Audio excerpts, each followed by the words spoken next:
രാജ്യസന്നദ്ധതയിൽ മറുപടിയുമായി സുരേഷ് ഗോപി. കേന്ദ്രമന്ത്രിസഭ പുനഃസംഘടന നടക്കാനിരിക്കെ താൻ രാജ്യസന്നദ്ധത അറിയിച്ചുവെന്ന വാർത്തയിൽ പ്രതികരണവുമായി സുരേഷ് ഗോപി. രാജ്യസന്നദ്ധത അറിയിച്ച താൻ മാത്രം അറിഞ്ഞില്ലെന്ന് സുരേഷ് ഗോപി ഫേസ്ബുക്കിൽ കുറിച്ചു. സത്യമറിയാൻ ഒരൊറ്റ ക്ലിക്ക് മതി. അതുകൊണ്ട് ഇത്തരം സിനിമാ കഥകൾ വിശ്വസിച്ച് ആരും സമയം കളയരുത്. വ്യാജ വാർത്തകൾ ചമയ്ക്കുന്നവരോട് അത് ശരിയല്ല, ഇനിയെങ്കിലും മാറ്റണം എന്ന് സുരേഷ് ഗോപി ഫേസ്ബുക്കിൽ കുറിച്ചു. കേന്ദ്രമന്ത്രിസഭയിൽ നിന്നും തന്നെ ഒഴിവാക്കണമെന്ന് സുരേഷ് ഗോപി ആവശ്യപ്പെട്ടതായി ചില മാധ്യമങ്ങൾ റിപ്പോർട്ട് ചെയ്തിരുന്നു. ഇക്കാര്യം അദ്ദേഹം പ്രധാനമന്ത്രിയെയും അമിത്ഷാ അടക്കമുള്ള നേതാക്കളെ അറിയിച്ചതായും നിരവധി സിനിമകൾ പൂർത്തിയാക്കാനുള്ള സാഹചര്യത്തിലാണ് ഇത്തരമൊരു ആവശ്യം മുന്നോട്ട് വെച്ചതെന്നുമായിരുന്നു വാർത്തകൾ.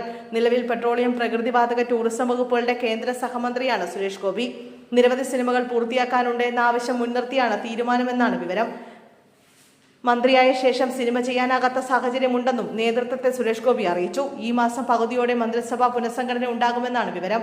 ലോക്സഭാ തെരഞ്ഞെടുപ്പിന് ശേഷം മന്ത്രിസ്ഥാനത്തേക്ക് പരിഗണിച്ചപ്പോഴും സമാന ആവശ്യം സുരേഷ് ഗോപി മുന്നോട്ട് വെച്ചിരുന്നു. തനിക്ക് സിനിമാ അഭിനയം തുടരണമെന്നാണ് ആഗ്രഹം. ഇപ്പോൾ വരുമാനം നല്ല നിലയിൽ നിലച്ചു. പാർട്ടിയിലെ ഏറ്റവും ഇളയ അംഗമാണ് താൻ. തന്നെയൊന്ന് കേന്ദ്രമന്ത്രി സ്ഥാനത്ത് നിന്നും ഒഴിവാക്കി സദാനന്ദനെ മന്ത്രിയാക്കണമെന്ന് ആഗ്രഹമുണ്ടായിരുന്നുവെന്ന് വാർത്ത പ്രചരിച്ചത്.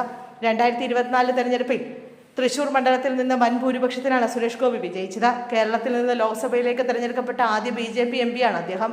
നേരത്തെയും സുരേഷ് ഗോപി രാജ്യസന്നദ്ധത അറിയിച്ചതായുള്ള വാർത്തകൾ ചില മാധ്യമങ്ങളിൽ ഇടം പിടിച്ചിരുന്നു.